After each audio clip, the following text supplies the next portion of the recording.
How have you been enjoying it so far? I've been having a wonderful time. It's been great. And everybody seems to be really just happy and enjoying themselves. And for a lot of people, I think it's their first convention. Yeah. So it's kind of a nice chill introduction to the convention world. A lot of times you go to these cons and you have 40,000 people and it's a madhouse. And so this is just a kind of a nice, smooth and calm and fun introduction to the con world. It really is. Who is here for the first time today? Oh my gosh, a lot of you first-timers. Round of applause for our first-timers. Told you. That is exciting. Now, you are no stranger to the Comic-Con scene. What's your favorite part about it? There's obviously so many different elements, right? Movie props, cosplay, the interviews. What do you love most about a Comic-Con? Wow, that's hard to answer because it depends on the con. Like, for example, yesterday, sitting next to John Cleese, that for me, you know, I've been watching him for 50 years, and he is just one of my favorite British comedians ever. And so sitting next to him and chatting with him and exchanging jokes and stories and stuff like that, that's an amazing experience. Just meeting people that you have kind of, I wouldn't say idolized, but how about admired? Sure. And you know, certainly been inspired by their work and stuff like that. So that's great. Are you okay over there? Okay. And then the other great part, obviously, is just meeting the fans and seeing the extent to which some of the work that I've done has managed to like really you know, improve their life or make them happy or just get them through difficult times. And, you know, because when you're an actor, you do a movie and you finish it and then they go and they work on it and do post-production for it for like 10 months. Yeah. And then it comes out in theaters, at least back then it did, you know, or streaming or whatever. And you have no idea of the impact on people and on the audience unless you meet them. And they tell you. So I'm finding out things now about, you know, how people felt about Gremlins 40 years ago when they saw it. You know, some people come up to me and they'll say, like, it's the first movie I ever saw in the theater. Or they'll say, oh, it's the first horror movie I ever saw. You know, or, you know, every now and then you get the funny thing. You get the woman who comes up to you and says, you were my very first crush. Oh. You know, and you're like, oh, well, that's interesting. You know, so you find out new things all the time from fans, and they tell you about the experience and how the movie impacted them or didn't impact them. Or, you know, sometimes it's very moving when they talk about they were going through a rough period in their life, and then they watched Gremlins all the time, and it kind of brought them some happiness and got them through a rough period. I had somebody contact me on Instagram and say that they went through chemotherapy and it was very difficult, and they watched Gremlins during the chemo and that made the chemotherapy better. So those kind of things, like, I have no idea about. It makes you feel amazing, you know, as an actor, to think that something that you did can bring, you know, pleasure or stop people from, you know, periods of suffering in their life. It's far beyond what I ever thought, you know, was possible as an actor. So it's only through doing conventions that you find out about stories like that, and social media too, but conventions especially. Yeah, for sure. And I think Gremlins and nostalgic movies like that, for some of us, it is like a comfort blanket. What sort of comfort shows or comfort movies do you remember? Like, what, if you're having a bad day or you want some escapism, what's on your TV? You know, I don't know. There's certain movies that I can just watch over and over and over again. Or if you're clicking around and you see the movie, you go, oh, I'll watch that. And you end up watching the entire thing, even though you've seen it 10 or 12 times. So like for me, I think it always kind of roots a little bit back to your childhood, you know, is a bit of a comfort thing. So like The Thing with Kurt Russell, I will love that movie. I mean, it's kind of a gruesome movie, but I've seen it so many times, it doesn't really affect me.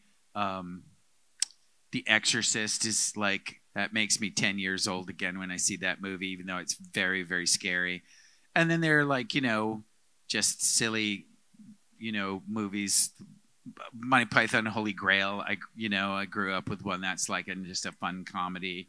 For some reason, I can watch Ace Ventura, When Nature Calls. I think Jim Carrey's physical comedic performance in the second Ace Ventura is like one of the best physical comedian performances I've ever seen. He does and it's a sequel and it's a silly thing, so people tend to dismiss it. But some of the stuff that he does physically in that, it's like Charlie Chaplin, Buster Keaton good. Yeah. It's like so absolutely incredible. Like when he gets hit with the darts, and he goes, 3 darts is too much. That scene where he's like half of his body is limp and he's flipping it this way and he's looking, his arms are flailing. That is so incredibly difficult to do. Yeah. And Mr. Cleese himself, you see all of the physical stuff he does. Yeah. Whether it's Ministry of Silly Walks or it's whether Faulty Towers where he gets upset and he takes the branches out and starts beating the car with the tree. We were just talking about that yesterday, actually. Was he? Yeah. So, it could be anything. It could be almost any movies, any genre of movie, as long as I just kind of appreciate something about the person's work or their performance or something like that. Yeah, Jim Carrey is untouchable. I know exactly what you're talking about, that scene. He's so funny. And John Cleese obviously being here, even for me, it was very nerve-wracking to talk to him because he is such a legend. But whether it's at a Comic-Con, and I know that you've done many, or perhaps in your film career, have you met anyone that really made you starstruck, that you sort of had a fan moment over? I've been doing this for so long, since I was like 17 years old.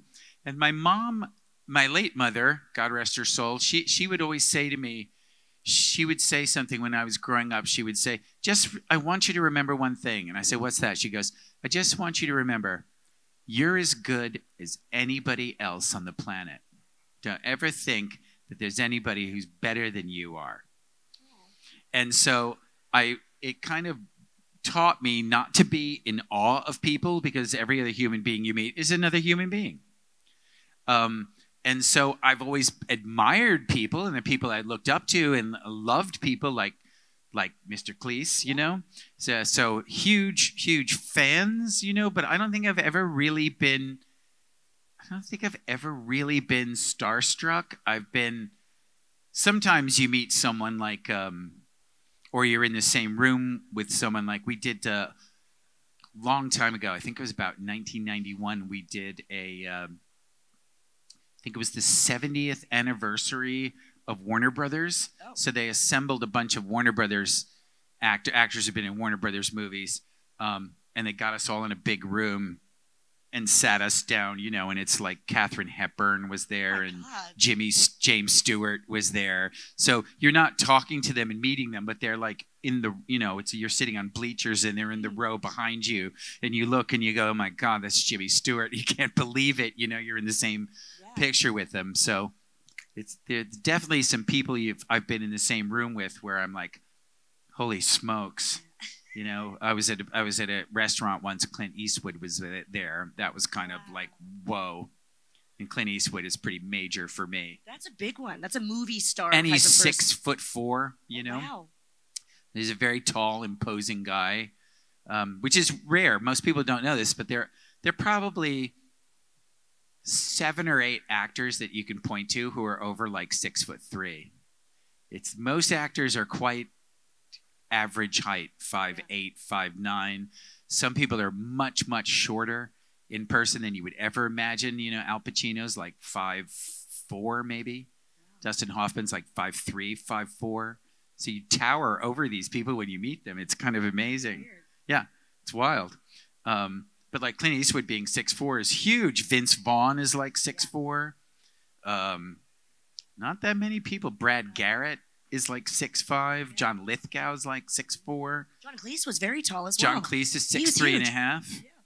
But he looks incredibly tall. I know, he does, yeah. In Monty Python. He towers over everybody. Yeah. What a legend. We've had so many great moments with Mr. Cleese here and all of our actors. But talking about someone smaller in stature, I have to tell you, obviously, I grew up with Gremlins, so I had a Gizmo. I love Gizmo. And let me tell you something, ladies and gentlemen. If you're not aware, you should be following Zach on Twitter. The Gremlins are back. And this time, they're back in an animated series, Gremlins: Secret of the Mogwai. Can you tell us about that?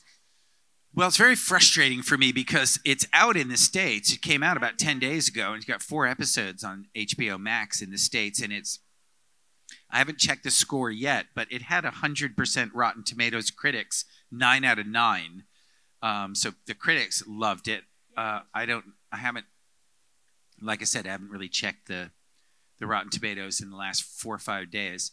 So it's doing really well, and then you guys don't have it over here because of your HBO Max, I guess, Sky TV kind of like, head-butting kind of thing that's going on. Yeah, there's certain things that take a while to get here, which can be frustrating. Yeah, so I guess this channel has these rights and that channel has those rights and everything like that. But it is so much better than I think everybody expected it to be. I think they thought it was going to be a cute cartoon, and it is, but it's adorable, it's clever. It has all sorts of interesting things, including a new Mogwai 4th rule, which you don't want to give away, which is really kind of wild. And then also, like the movies, even though it's a cartoon, you kind of expect cartoons to be very, I don't know, childlike or sort of like wah, wah, you know what I mean? And there are moments where you watch it and suddenly it's really dark and kind of slightly violent and you go, oh yeah, like the movies. That's very Gremlins. Suddenly dark and weird and violent and strange out of nowhere, which is exactly like Gremlins 1 and 2, really. Well, friend to friend, I was terrified of around the age that I watched it. So there are scary moments. And you mentioned earlier, It sort of does border that horror genre in a way. Because I think Gremlins and I immediately think of Gizmo. But then I go, oh my God, yeah, it got real dark there for a little bit. I mean, people get thrown out of windows. Yeah. Spoiler, somebody gets thrown out a window. And, I mean, the weird thing about Gremlins, you think about it, is that people die in it. You know what I mean? It's like when the Gremlins start really causing havoc, it starts getting pretty hairy towards the end. And so they do. One of the reasons why I think the movie is so successful is they managed to balance that with a lot of humor. Right.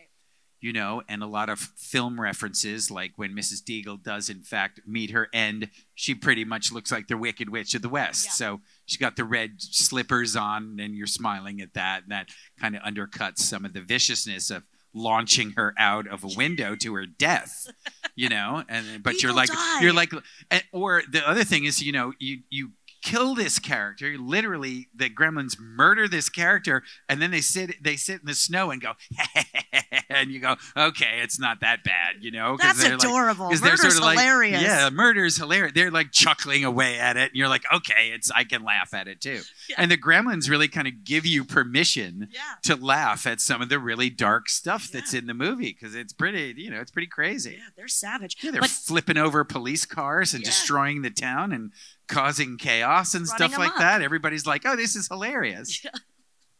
Not for when you're actually there when it happens. But in the Secrets of the Mogwai, I thought it was interesting. They're giving sort of a backstory on where they came from and what Gizmo has been through. I think that's an interesting thing that they were covering. Yes. Well, for those of you who don't know, the entire series takes place in 1920s Shanghai, China.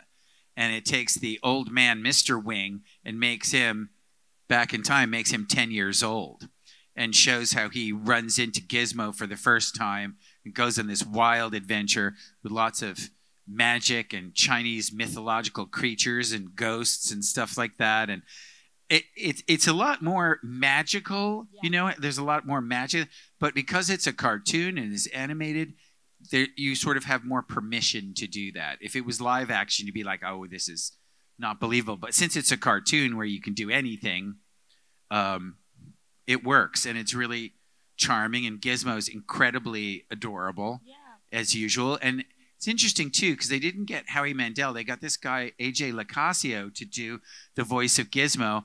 And because Gizmo is, I don't want to give away, but you do kind of find out a little bit about Gizmo's actual age. And so Gizmo's a good 60, 70 years younger than he is in Gremlins 1 or 2. And it's reflected in the fact that his voice is the same, but it's slightly higher. So it's like, because he's younger. So his even this, so he's like up here, And then as he gets older, he comes down here. You know what I mean? That's his adult so it's voice. That's like his adult voice, just like here. Whereas he's like, it's like here. So it's very, very, very cute and it's very charming. And like I said, I can't wait for everyone in Britain to be able to see it, Yes. which you will eventually. Definitely. And YouTube has a great preview that you can see anywhere in the world. But yes, Gizmo. Yeah. They have a teaser and a trailer on YouTube. Yes. And both of them are doing pretty good. Yes, absolutely. Well, we could talk about Gizmo all day long, but I know I want to hear from you guys. So if you have a question for Mr. Galligan, my friend Aaron over here, who's, by the way, you haven't already noticed from his T-shirt, he's from Scotland. Yeah. He's been trying out his American accent. We're working on it. If you have a question for Zach, just raise your hand. This is our last panel of the day. Let's get fun. Let's get silly. You can ask anything you like. Any questions out there? Don't be shy. Yeah, don't be shy. Hey, Aaron, say don't be shy. Don't be shy. Oh, yes, very good.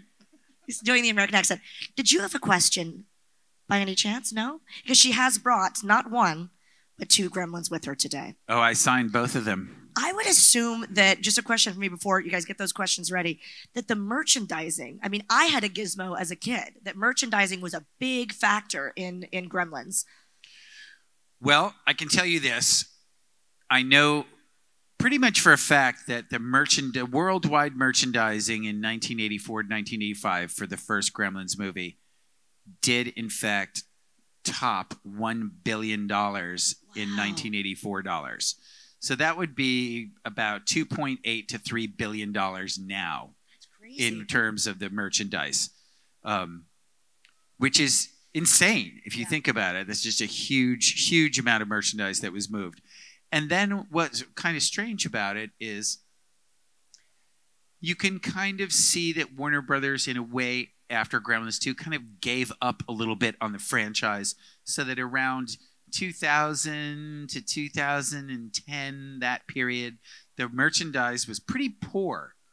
And then somewhere along the line, something happened and clicked, and they just, or maybe there was a change in the leadership at Warner Brothers, and they started to put more effort into it. And in the last 10 years, with people like NECA, you know, and these toy companies have been doing an absolutely fantastic job. And then in the last 5 years, it's been nuts. All of the stuff that's been coming out has been as good, if not noticeably better, than it was back in 84, 5, 6 in the peak. So Gremlins merchandise now is in amazing shape, whereas like 20 years ago today, it was in the dumps. Yeah. It was bad. And there was everything from Gizmo toys. I mean, lunch boxes, backpacks, yes, all of that merchandise. And you see it now with Star Wars, for example. Grogu is now another cute, cuddly character. Do you think they'd get along, by the way, Grogu and Gizmo? Well, they seem to be, shall we say, cut from the same cloth. Oh, they're both older gentlemen. But... You could say that. And I'm going to tell you something funny too. If you haven't seen this, and I think a lot of people in the UK haven't seen it, I don't know. I don't think it was a US only commercial, but because everything's on YouTube now. But so I did a Mountain Dew commercial in 2021, and it had me basically as a much older Billy Peltzer, and Gizmo much older too. And has, if you look closely, he's got gray hairs in his whiskers now because it's 2021 and stuff like that. He's aging, yeah. And because he's getting on in the years. And when I went to do the commercial, I was like, I hope they have the Mogwai, I hope the animatronics and everything, because they were going to use practical effects. I hope they have their act together, shall we say. And so I got to the set, and I'm used to there being a fair amount of technical problems with the gizmos because it was so sophisticated. Well, it's 30 years later now, and the gizmo that I worked with in 1990 is basically like a rotary phone. Wow. And the new gizmo is like a smartphone. This thing, first of all, the voice was all synced up, every single take worked perfectly.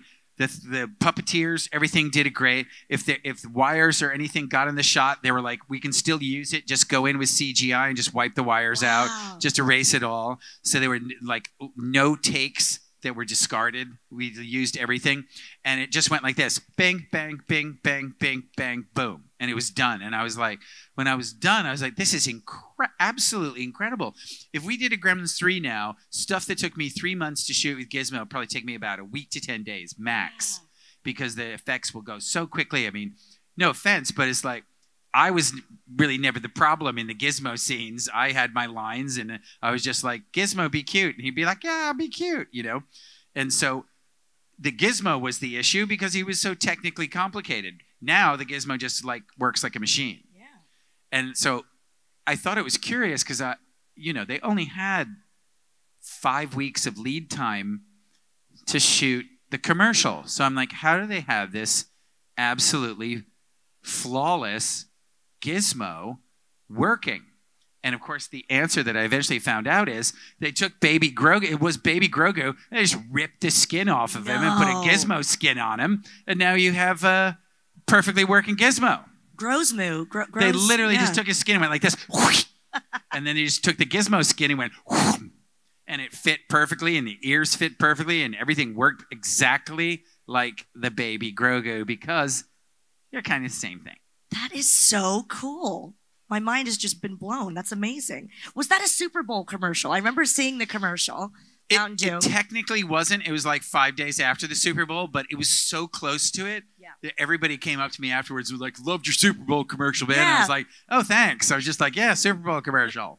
Because that's what they do. They did one with like Macaulay Culkin, Home Alone. They do a lot of nostalgia, knowing everyone's waiting for those Super Bowl commercials. Well, PepsiCo, which is like an enormous corporation, they got in contact with me because they did a Bryan Cranston Shining spoof commercial for Super Bowl the year before. You can look at that on YouTube too. He's doing something like "Here's Pepsi" or something like that instead of "Here's Johnny." I can't remember what it is, but so he does a Shining spoof, and so they're like, "Let's do another classic movie." Yeah. So in the boardroom, they were just sitting around, and they did a vote, and Gremlins won by like 2 votes, which is great for me because the commercials, it was successful and paid a lot and everything like that. So that was a very lucky boardroom vote for me.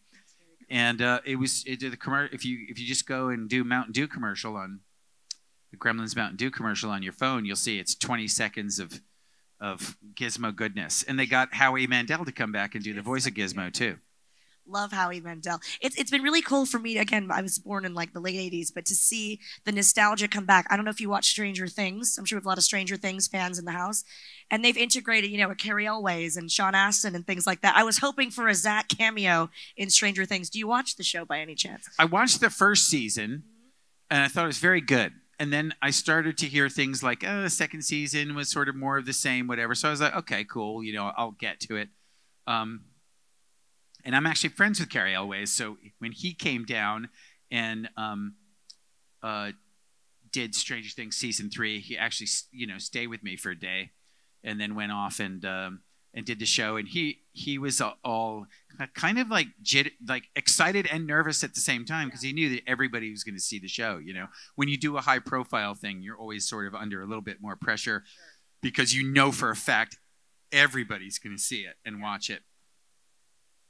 But that was like a perfect character for him. So of course he did great at that.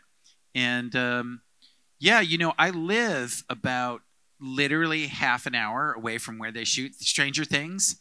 So part of me sits there grumbling, going like, why haven't they called me yet? They do all these Phoebe Cates references to Stranger Things. They're like, where's my reference? How come my lunchbox isn't in there? What's up with that? There's one more season. You never know. They could keep adding things on. They're probably watching this on YouTube right now. Duffer Brothers, call me. Yeah, give them a call. Give me a call, babe. Speaking of giving someone a call, who wants to ask a question to Zach Who are you going to call? Ghostbusters? Oh, we've got a couple now. People are loosening up now. It's like a dance floor. This is always like a dance floor. One person gets on, and then the next thing you know, everybody's dancing. Yeah. Yes, sir. You mentioned merchandise. Do you have any specific types of merchandise you enjoy the most or that you collect? I'm not really a huge collector, although last weekend I was at a huge convention in Dallas, Texas called Texas Frightmare. Cool name, by the way, I think. And they had 5 cast members from John Carpenter's The Thing and John Carpenter. Oh. And so that, like I said, that's one of my favorite movies. So I kind of freaked out and I got John Carpenter to sign the poster, and I got the other people to sign the poster, and I rolled it up, and I've got it at home. I'm going to get it framed. So I can't say I'm not a collector if I just last week collected something. But I don't really, what I collect is like memories of great things, like sitting next to John Cleese and having good experiences, stuff like that. But I will say, and this is very narcissistic of me to say, but they put out a Billy Peltzer figure, like a NECA action figure. So I renamed it a Zaction figure. So I've got one of those. Sweet. Like you always kind of want, I've been incredibly fortunate. I grew up collecting baseball cards. They did Gremlins baseball cards, so I could collect baseball cards myself, which was like crazy. And I was on the Lunchbox, and they did records, and I was on those, and they put me on all of this merchandise and stuff like that. So I've been very fortunate, because most people don't have merchandise with them on it, but I never had an action figure. So when I got this action figure, I was super excited, especially since it was done by NECA, and it's really, really well done. It's got amazing stuff. It's got my scratches on when the stripe scratches me, and it has my cut on my hand, the little bandage on my hand, and my green North Face knapsack. The detail is like absolutely perfect. So I would recommend that piece of merchandise highly. This action figure. Now, do you get mad if someone calls it a doll? No, I don't get mad over things like that. Wrestlers get real mad if you call their action figures dolls. It's hilarious. I'm going to kick your butt. I don't Call have me a doll. We had another question right over here. And is there one on the side too, Aaron? Any questions? I saw a couple hands up. Oh, we've got a lot now. Look at that. Despite Gizmo, who is your favorite gremlin? Well, Gizmo is, of course, a Mogwai. So if you were to talk about my favorite... So my favorite Gremlins, I'm very partial to the brain gremlin in Gremlins 2. I find him very funny and quotable. Some of his stuff now is more irrelevant than ever. Like he says, take it all and put it into canned goods and shotguns. That's a motto for our times. And so that's a great one. And, of course, I'm very partial to the electric gremlin. Because I use him to destroy all the other Gremlins in Gremlins 2. And he's funny because he hates the music in that scene where he gets trapped on the phone and he hates the music playing. I always thought that was a good gag because I hate music on phones. It makes me crazy. Yeah. Hashtag Zach hates music, now trending. We've got a question from this gentleman right here.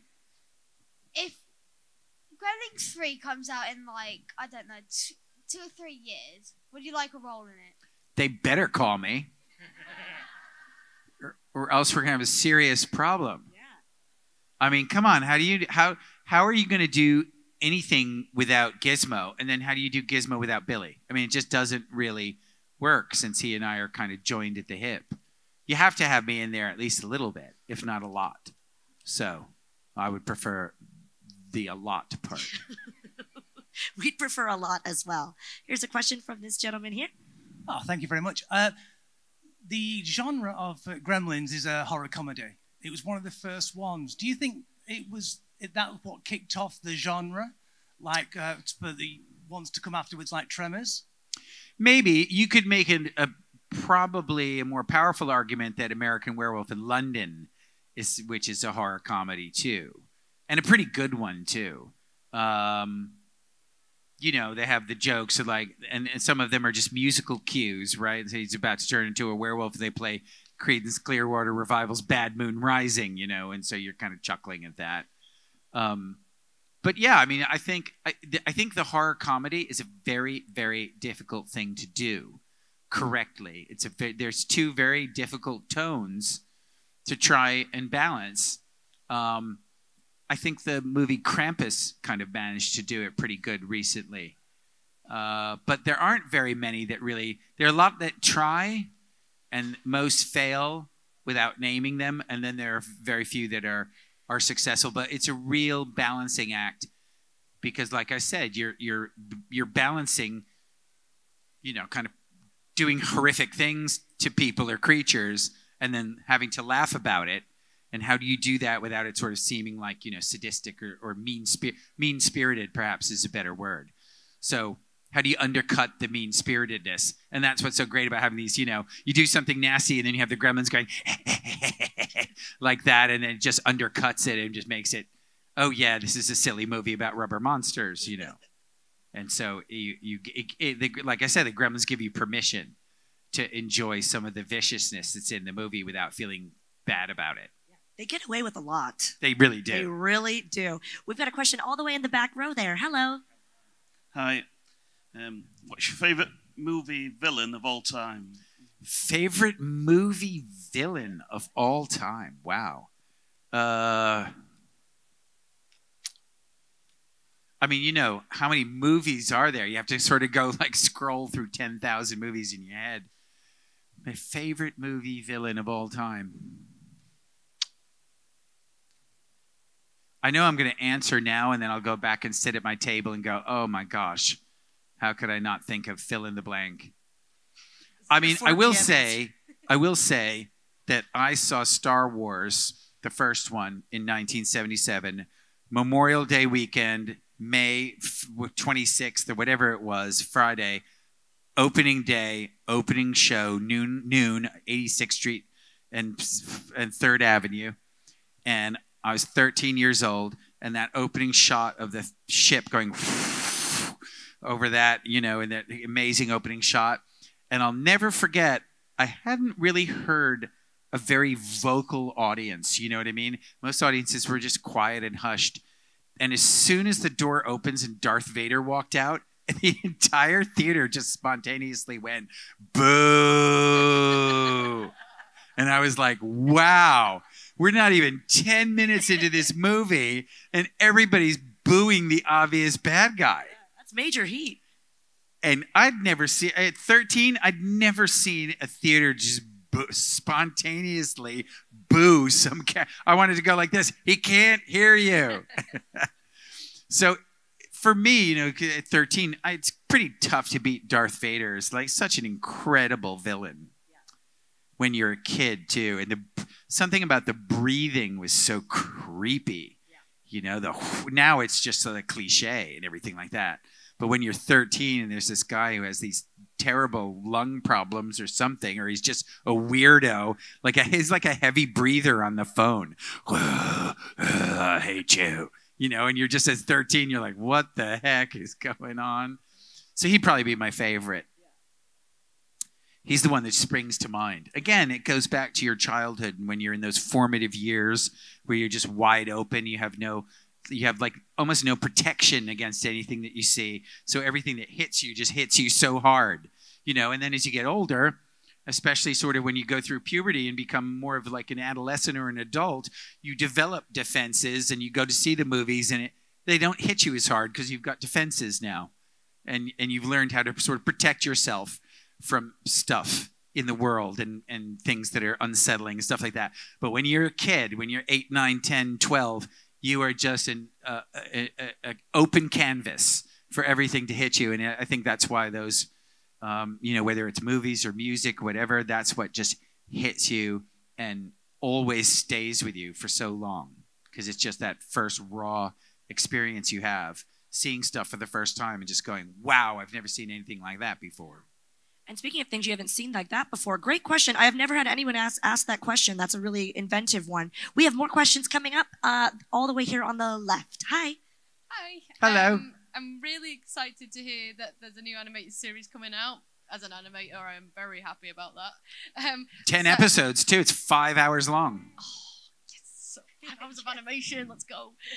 By the way, it goes very fast. One of the things they did that's so clever is that for kids in this generation, the phones, and they're used to the information like go, go, go, go, go. And without seeming rushed, it does move at a beautiful pace. So I don't think anybody will ever be bored by it for a second or find that it's slow. It has moments where it's a little reflective, even moments where it's a little somber, and then they go, oh, somber moment. And here comes something else, And so it's like, the pacing is really quite beautiful, but I'm sorry to interrupt. Oh, no worries. I'm very excited to see it. Yeah. Just wanted to ask, what's your favorite animated film then? Wow. Favorite animated film. Gosh, I have to think about my favorite things before I do these panels because you're asking these questions. Probably has to be. Well, there are two that I can think of right away. They did a version of Lord of the Rings in 1977 that was animated by a guy named Ralph Bakshi, who's kind of a legend in animation. And unfortunately, it's only the first book and a half of the 3 books. So it stops right in the middle of the 2 towers. And you're so into the movie, and it uses this very strange animation technique called rotoscoping, where they shoot it in live action and they go over every frame and kind of trace over it. It gives it an incredibly lifelike thing. So you're way, way into it, and they have this big orc battle, and then Gandalf throws his sword up in the air, and they go, and that's it. And you're like, that's it. You're halfway through the freaking books, you know? So it was very frustrating, and the movie was not a hit, and they never did the second half. So it's kind of disappointing, but it's beautifully done. I love that one. And then I am kind of partial to Pixar stuff. So it's kind of hard to beat Up. That movie is a beautiful movie, and it works really well as an adult story, as well as for kids. It's even I'm not a child, so I don't know, but it might even be a little rough for kids. I don't know, because it's a bit so deep. It's really an adult movie masquerading as an animated film, but it's a pretty amazing achievement. Yeah, there's something about Pixar that they just want to see you cry, I think. With Finding Dory, with Listen, the beginning of Up, like they just want to see those tears. But Disney was no different. You go, I remember seeing Bambi when I was 6, and I was like, oh, my parents can die. Thanks for telling me. Thanks, Disney. You know what I mean? It's like, what's with the Disney with all the parents dying all the time? Doesn't some parent die in Dumbo or something? Yeah, and Mufasa, and just, it's a lot of trauma. A lot of dead parents in Disney movies. I'm not feeling it. I'm not. At least Gremlins prepared you for life. They were just right up there with their savagery, if you will. At least my parents live in Gremlins. Yeah. You know, Bambi can't say the same thing. That is so dark. Got weird. Dark, Bambi. It's very dark. We have a question. Where are they? There we go, in the front row. How did playing Billy in Gremlins affect your career? Did it increase your acting roles? I think it was in some ways. Anytime you have a huge success, it's always kind of a double-edged sword. On the one hand, it's great and it opens up and you get sort of more opportunities, and a lot of visibility. It's also quite strange if you are used to being a private, anonymous person, and then within a month or two, everywhere you go, people are recognizing you and talking to you and coming up and treating you differently. I think that's, especially when you're young, that's a very difficult kind of thing to adjust to.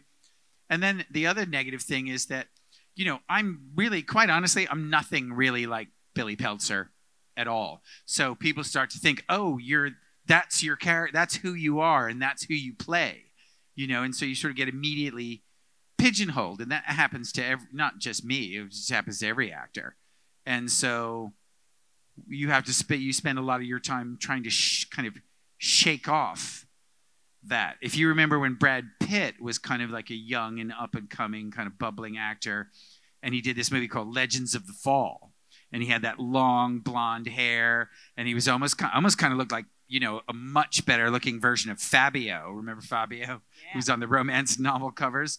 So he's like that. And what he did deliberately, which is very smart, is that he waited to pick his next movie, and it was Seven, which was a lot darker, a lot grimmer, and he cut all of his hair off completely short. So he basically said, that I'm not that guy, I'm destroying that character, and I'm replacing it with this character, so you cannot pigeonhole me. And now he was a lot older than I was when he did that, so he's a lot more sophisticated than I was when I was 19. When I was 19, I was just like, what's next? And so I just wasn't nearly as savvy, as he was thinking in terms of his career like that. So I tried to do it. I did a teenage suicide movie with Molly Ringwald and River Phoenix and Ellen Burstyn, and that did really huge in the States and stuff like that. But doing television movies just doesn't have the same impact in Hollywood as doing a film. Because back then, especially in the 80s, like movies were up here and TV was considered very second tier. And that didn't really change until about the mid 90s when films and TV sort of got on the same level of appreciation. Did you ever think about doing the Fabio look, growing it out, just to shock everyone and cut it off? Well, I did Waxwork 2 Lost in Time, and they had something that's called a fall, which is kind of like a half wig. So there is a whole sequence where my hair goes all the way down to about here. And it was fun. But a lot of times I'm sword fighting and the hair is going in my face and I'm like blowing the hair. So I don't know if I'm a long hair guy. This is why I wish we had video clips just to put on a big, long Yeah, hair. you just show the clip. Yeah, Show the like clip. this. Yeah, let's look at the videotape. Let's check out that replay. Exactly. We've got a question over on the right. So, speaking of the younger generation, does he ever get asked, what's a gremlin? Especially with the young generation of your family, they're like, what's a gremlin? Well, everyone in my family knows about Uncle Zach pretty well. And I hope I'm a source of pride as opposed to source of embarrassment. But, no, I think it's more like, if I'm really honest, and I attempt to be most of the time, I would say that the awareness, at least in the States, I haven't been here enough to really gauge what it's like in the UK, but in the States, the awareness of Gremlins 25 and under, maybe even 20 and 22 and under, is pretty low. And that's one of the reasons why they're doing the animated series, is they want kids to find out about Gizmo and think he's cute and the mythology and the 3 rules and the whole thing like that. And it's a lot easier to do some, you're still okay over there. Just still, sorry, that's what's known as a callback. Anyway. They just want to familiarize younger people with the whole Gremlins franchise and the mythology and everything like that. So, if I spoke to younger people, they'd have no idea what a gremlin is, or a Mogwai or a Gizmo or anything like that. Whereas people 25 to 30 and up, all the way to people in their 80s, I mean, I do some of these shows. I did one in Tennessee, and this couple came over, and they must have been in their late 70s, early 80s, and they were like, "This is the first movie I ever saw in the theater." Theater. They said theater. I love that. In the theater. And I was like, well, that's great. So like the 30 to 80, we've covered. It's the under 30s, and under 25s we've got to take care of. And that's the only way you're going to just, people always say like Gremlins 3. The only way you're going to get a Gremlins 3 is if you have, the movie-going public all on the same page. And that means you have to get the 0 to 25-year-olds interested in the franchise too, or you can't justify spending $200 million on a live-action movie. Sure. But what a smart way to reintroduce and refresh everyone's memory of Gremlins by doing an animated series, and we get the backstory. Very cool. We have a question here on the left. When was the last time you actually watched Gremlins, and how do you feel about seeing yourself on screen? Well, I'm not one of these actors who sits at home and watches his movies all the time. I generally don't like the way I come off on screen, and I think my voice sounds bad. I don't watch these, YouTubes back either. It just feels whatever. And when I'm shooting a movie, people, sometimes you get the option as an actor to either watch the raw footage as it comes in, or as they're called, the dailies or the rushes. They're like, "You want to come see the dailies?" And I'm like, "Oh, no. No, I just want to do it. And then when it's all cut together and looks nice and this and that, show me the finished product." But I don't really enjoy doing that. So, but to answer your first question, I see the first Gremlins a lot because I actually do Christmas screenings over in the States. And I did Christmas screenings in London too in 2015, 2016 at the Prince Charles Cinema. We had Gremlins 1 and Gremlins 2 Christmas screenings down there in London, and that was good fun. So I do a lot of Christmas screenings. So I've seen the first one a lot. I'd probably say I've seen the first Gremlins like, probably in total something like 20 times or something like that over the years. Gremlins 2, I think I've only ever seen like 3 or 4 times in my life. Wow. Yeah, like hard. Just don't really watch it all that much. Well, Gremlins like Die Hard. Is it a Christmas movie or is it not? Gremlins is 100% a Christmas movie. Yeah, Carrie Ann saying yes, it is. Now, I mean, here's the thing. You know, I always thought it was funny when Bruce Willis would get up and say Die Hard isn't a Christmas movie, and I wanted to say, excuse me, sir, you don't get to decide. Yeah.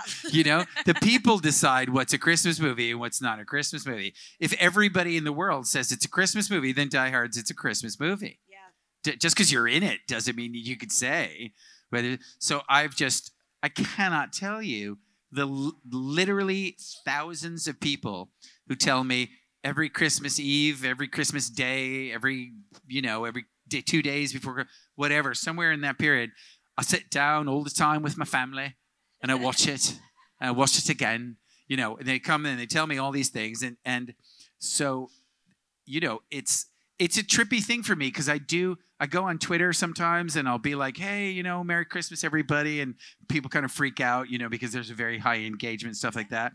But I do now kind of, you know, not all day, but like for 30 seconds, think about right now, thousands of people, families are getting together, gathered around their television and watching the film, just like I used to watch Wizard of Oz when I was a kid. You know, and that's a bit of a bold thing to say, but this is a kind of maybe a good thing to end on.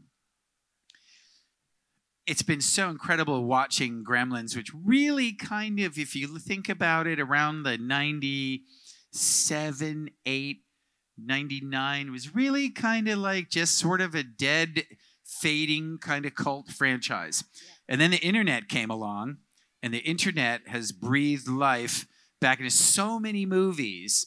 You know, like I said, I'm friends with Carrie Elways. Princess Bride was not a phenomenon until about 15 years ago. Yeah. Like, I can remember being with Carrie in 2002 and nobody recognized him. You know what I mean? And it was like, and the Princess Bride has really, really been rediscovered by the internet generation and by the streaming generation, and has become a beloved American movie. But it was not 20 years ago. And it had a cult thing and people loved it. Who saw it, they knew it, and they loved it. Yeah. Same thing with Gremlins. You know, the internet came along and geek culture came along, and by about 2006, 7, 8, there was almost like a consensus that had come along about what were like the classic movies from the 80s. And you'd hear them over and over again. It was basically like, you know, E.T., Ghostbusters, Gremlins, Back to the Future, Dirty Dancing, Top Gun. Yeah. You're done. Yeah, that's basically, those are like the big 7 or big 8, yeah. You know? Yeah. And where was I going with this? I just lost my choo-choo of thought there. Just that the internet's kind of given it a whole new life, the internet's given it a whole new life, and has given me a whole new appreciation for it. I had a really good salient point that I was going to finish with, but now I can't remember what it was. People were watching it at Christmas, and it's interesting to think that everyone's watching it at the same time. Oh, yes. Thank you. We're back. The train has made it back to the station. Welcome back. So I was in Vegas doing a toy show there, and they put me up at a hotel, which, of course, has a casino in it. I can't remember which one it was. And because all the hotels in Vegas, to me, eventually sort of seem like the same. So in order to get to the valet park where the guy was going to pick me up and take me to the event that I was going to do, you, of course, have to come down the elevator and walk through the casino, right? That's the way it's designed. So I come out, and I'm walking through the casino on my way to my ride, and I see something out of the corner of my eye. And I turn and I look, and it's 3 floor to ceiling, like what used to be called one-armed bandits, just slot machines. And they're movie-themed slot machines. And I look, and it's Wizard of Oz, Lord of the Rings, Gremlins. Wow. Now you have to put yourself in my position, and you know, you see those 3 films on the same level and plateau, and you're me, you're freaked out. And it just, because it shows you that it's attained a certain level so that the people think we can put these 3 films on the same platform and no one will go, what's that doing there? They clearly it's achieved a certain kind of thing. And I stood there for a second and I looked and I was like, that is, as you Brits would say, that is absolutely mental. And I was just looking at it and just thinking to myself, that's crazy how far the franchise has come because of the internet and the perception of it, you know, since in the last 20 years. It's really, really been just remarkable. And, you know, as I always joke with my friends, you know, about Gremlins and Gizmo in general, my buddy, it's the gift that keeps on giving to me and to hopefully everybody else. And hopefully you'll feel the same way when you see the animated series. Wonderful. And that was a full circle moment. Very, very cool. Thank you so much for the memories, for your amazing stories here that you've shared today. Ladies and gentlemen, please give it up one more time for Zach Galligan.